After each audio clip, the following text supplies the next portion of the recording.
Welcome to the second part of the lecture, Introduction to Clutch.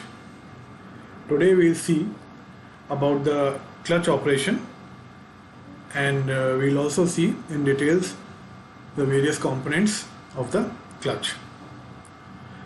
So now we should see the clutch operation. This is how the various components are arranged, and we'll look at each component in detail a bit later. This is a very simple schematic. You can see that this is the clutch plate, the red one is the clutch plate. This is the flywheel. This is the pressure plate. This is the spring which is called as diaphragm spring. This is the real release bearing. This is the clutch housing. And this is the input gear shaft, the shaft which is leading to the transmission. And this one is the clutch fork. The clutch plate is mounted on the input gearbox shaft, which has splines here, so that clutch plate can slide along its axis to and fro for engagement and disengagement. Now typically what happens is, when the clutch is engaged, the clutch plate is pressed against the flywheel with the pressure plate. So as the flywheel is rotating with the engine, so what's going to happen when the clutch plate is pushed against the flywheel by the pressure plate? After some initial slip, the clutch plate, the flywheel and the pressure plate will all rotate as one unit, right? And the energy is transmitted from the engine through the flywheel, through the clutch plate and through the input shaft of the gearbox to the transmission and further downstream in the powertrain. So that's how the energy transfer happens when the clutch plate is engaged. So now when the clutch is disengaged, what happens? So we can immediately see that when the clutch is disengaged, or in other words, the clutch pedal is now pressed. So this is the release bearing and this is the clutch fork. So when the pedal is pressed, what happens is that there is a force which is applied by the release bearing on this diaphragm spring. We'll look at what it is shortly. There is a spring called diaphragm spring on the pressure plate. So when the force is applied in this direction by the release bearing, then the outer end of the diaphragm, this is the outer end of the diaphragm, the outer end of the diaphragm spring is moved in the opposite direction. Okay, so it moves the pressure plate assembly to the right. As you can see, the pressure plate assembly moves to the right. The force which holds the clutch plate against the flywheel is released. So we can immediately see that the contact between the clutch plate and the flywheel and the pressure plate is broken. So the link between the engine and the gearbox is also broken now. Okay, so that's what happens when the clutch plate is pressed or clutch is disengaged. Now as I release the clutch pedal, exact opposite sequence of operations take place. So what happens is, this force is released. So what happens is, this force is released and now the diaphragm spring will move like this, in this direction. It will push the pressure plate. So what happens is, this force is released and now the diaphragm spring will move in this direction. And it will push the pressure plate to the left. And then the clutch plate will be pushed against the flywheel. And the motion will be transmitted to the gearbox. We can see this. As the pedal is pressed, the diaphragm spring is pressed and the outer portion is moved in the right direction, so the clutch plate is disengaged or it is moved away. And similarly, when the pressure is released, again the diaphragm spring is moved in the opposite direction and the clutch plate is again engaged with the flywheel.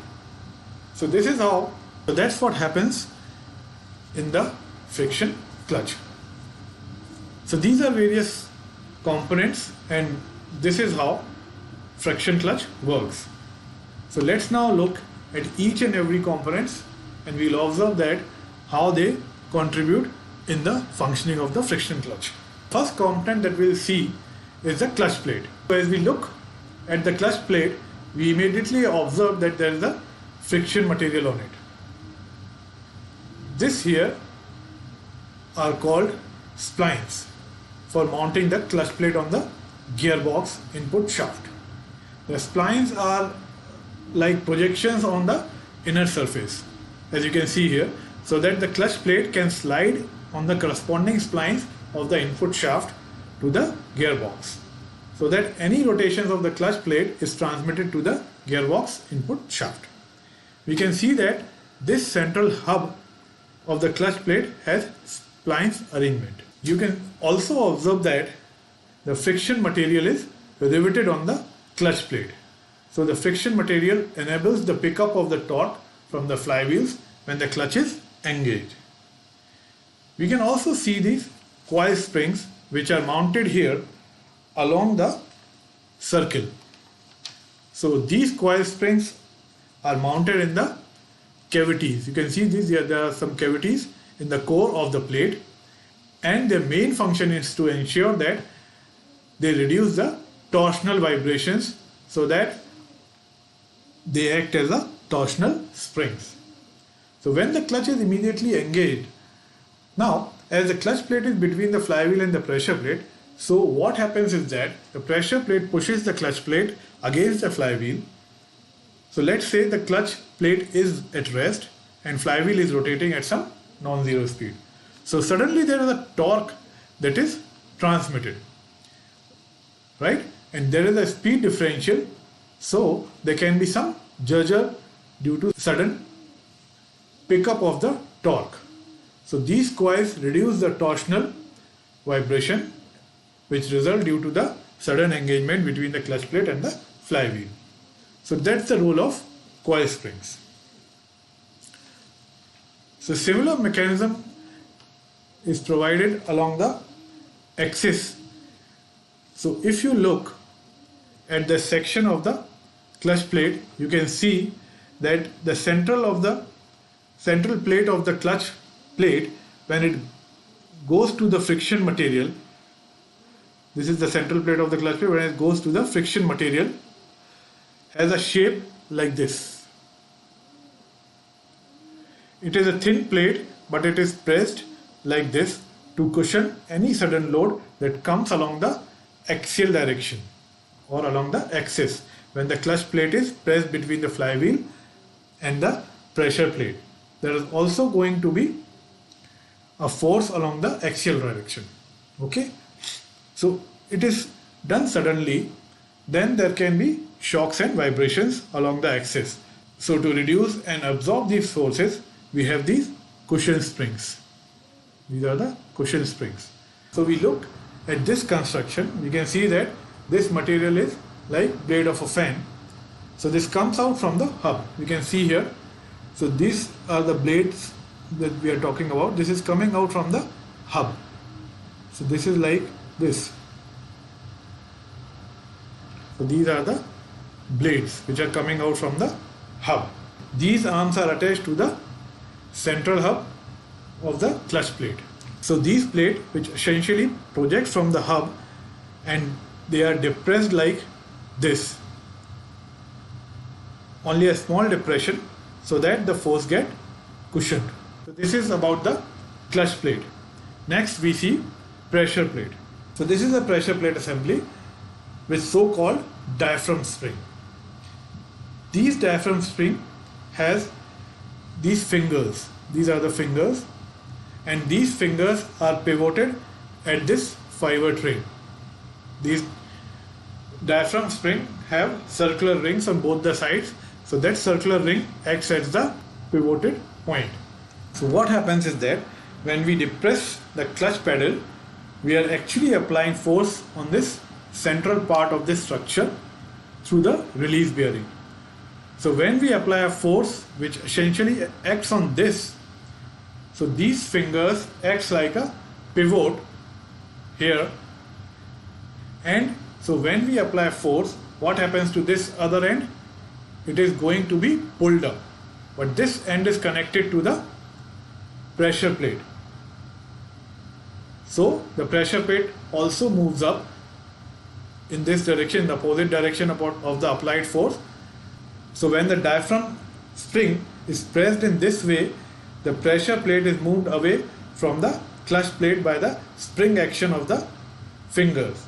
And when the force is released, the motion happens in the opposite direction. So the diaphragm spring is used to engage and disengage the clutch. And the actuation of the diaphragm spring takes place through the release bearing. This is the pressure plate assembly.